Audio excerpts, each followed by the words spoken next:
Hello everyone, how's it going? In this video, we're going to look into this company called Micron Technology, ticker symbol MU.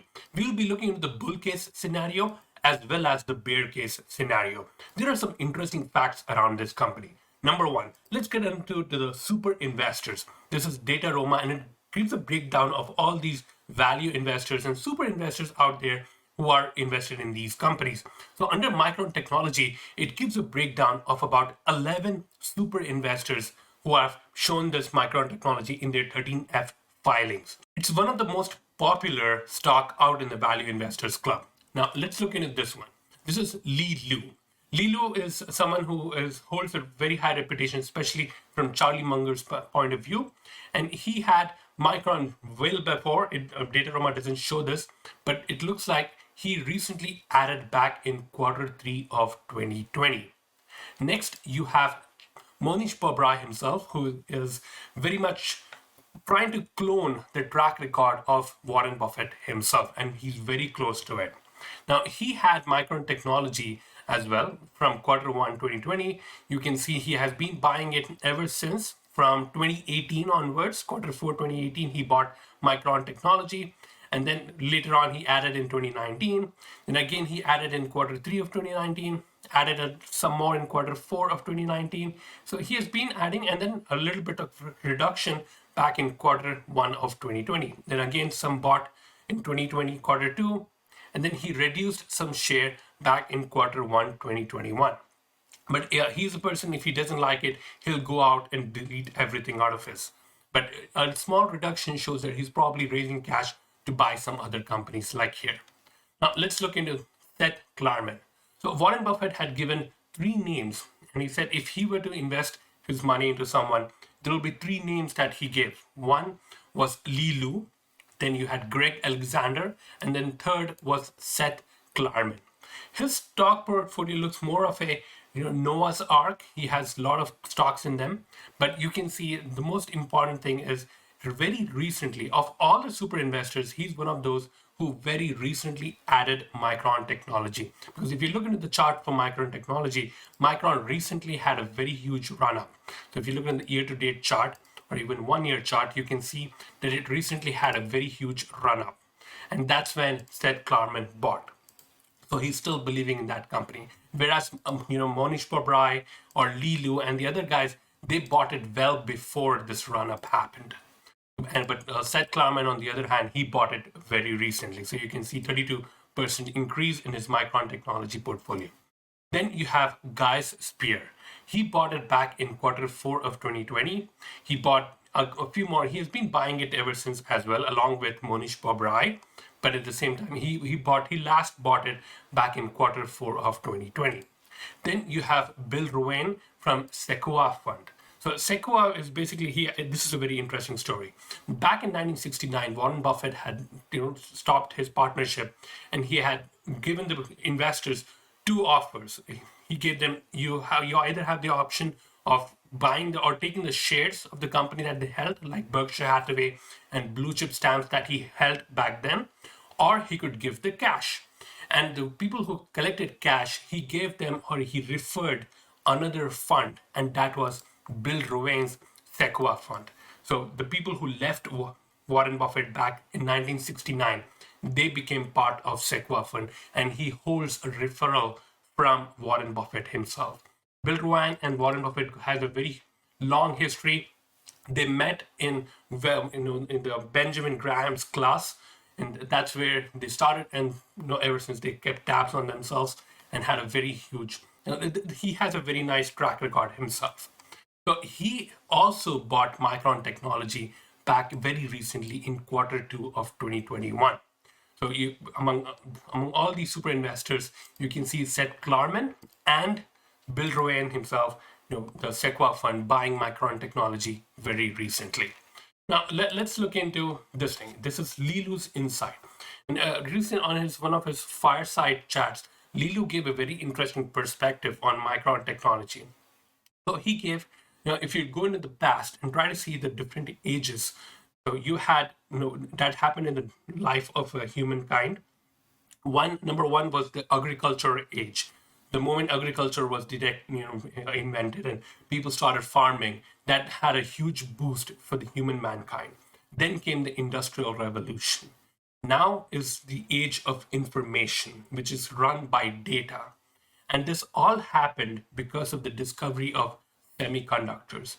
So semiconductors evolved, and then that gave the rise for computers. Computers gave the rise for internet, and then internet gave the rise for all these communication media, like even the social media included. And then that is giving now rise to data. And that data will then give rise to artificial intelligence, which is currently going on. So all of this is based on semiconductor. So you could either invest into companies who are running and leading this growth cycle, or you could also invest into companies that are the fundamental, the growth, the basic fundamental blocks of this whole technology information age, which are nothing but semiconductors, chip manufacturers, memory units. So that's where Micron Technology comes into his perspective. And Lilu's perspective are very interesting because he looks at the macroeconomic and he understands the flow of how the human mankind or the whole global perspective of how things are running. And then that's how he goes into his investing portfolios. Now, a few other things. This is Micron Technology's Gurtej Sandhu.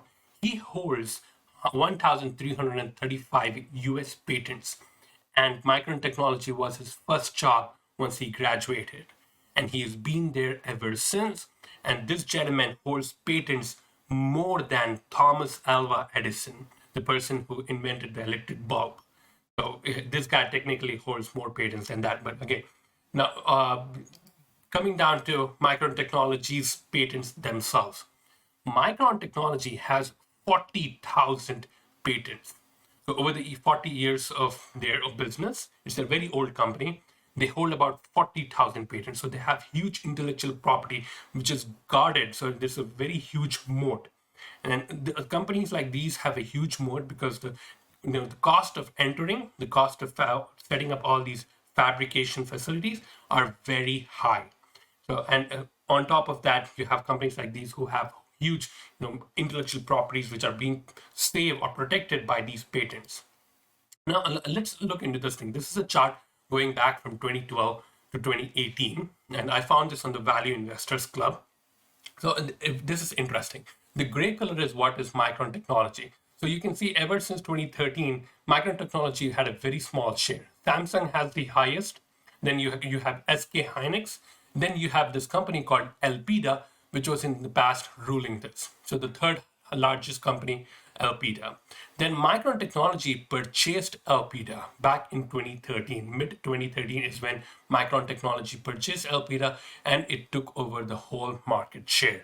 So now from four companies, which were four major companies, you have Samsung, SK Hynix, Elpida, and Micron Technology. Now you had only three companies.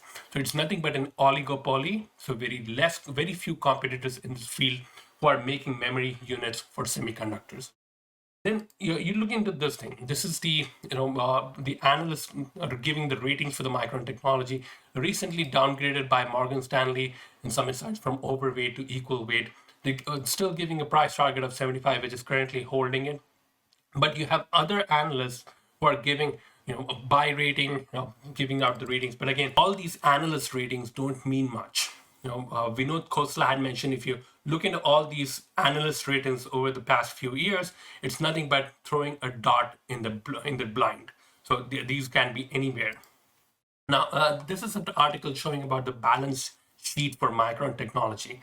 This is where they are explaining that it has about $6.12 billion of debt, but at the same time, it has about $8.35 billion of cash. And so basically a net $2.23 billion cash. So if they wanted to take care of their debt, they could take care of it right away. So that tells you that the company has a strong, but they also do a lot of dilution. They do a lot of selling of their own shares as well. This is regarding the semiconductor growth itself. This is more of a more independent research, and you can see that it's going over 3 or 4 major companies, which is Sony and Samsung, then Taiwan's semiconductor manufacturing company, which is TSMC, Micron Technology, and then SK Hynix. So it's showing that it has a CAGR, or this whole industry of semiconductor memory market is 5.9% growth until 2027. And then there is this other report which is showing that the semiconductor market for the memory unit is going to grow over 7.02% by 2026 because of the rise of artificial intelligence, the data centers, the gaming, automobile, healthcare, telecommunications, and quite a bit of other things. So this has a huge runway in front of it. Now let's understand the bear case scenario.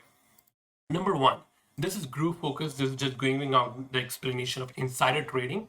And over the past few months, past few years, in fact, there is a lot of insider selling.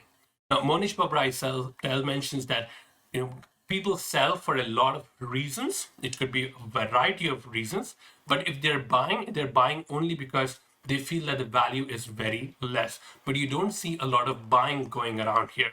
But they also have the options, and that's how they're owning all these shares over time. But there's a lot of selling going on. Now, the next is Micron Technology is an industry which has a very cyclic nature. So if you look at the chart, this is the maximum chart going back from the 1990s, and there is a boom bust cycle that goes on with Micron Technology. This is the dot-com bubble. That's when it reached about the highs which you're seeing right now. And then over the years, you can see there's this boom bust cycles. This happens because of the demand and supply of memory units in the market. So you can see where the blue line is Micron Technology, Samsung is up here, and SK Hynix, which has always been on the top, but very recently, Micron Technology has started to overcome, and then it's on the par with Samsung. This is the demand supply for the DRAM industry. And you can see how it's in a very cyclic nature. And that is what also has a very impact on the stock price as well. So the stock run would be more like a rocky, bumpy road along the road based on how the demand and supply is focusing on. The next is with regards to aspect of insider holding. You can see the insider holding as per Yahoo Finance is only 0.16, but there could be where the insiders are holding the company through institutions or through other holding funds. We don't know, but as direct shares, there are only 0.16, so less than 1% is held by insiders. Now, there is a saying with regards to having a skin in the game, where even Charlie Munger mentioned, show me the incentive and I'll show you the outcome. That's where it comes in. The next is brand loyalty.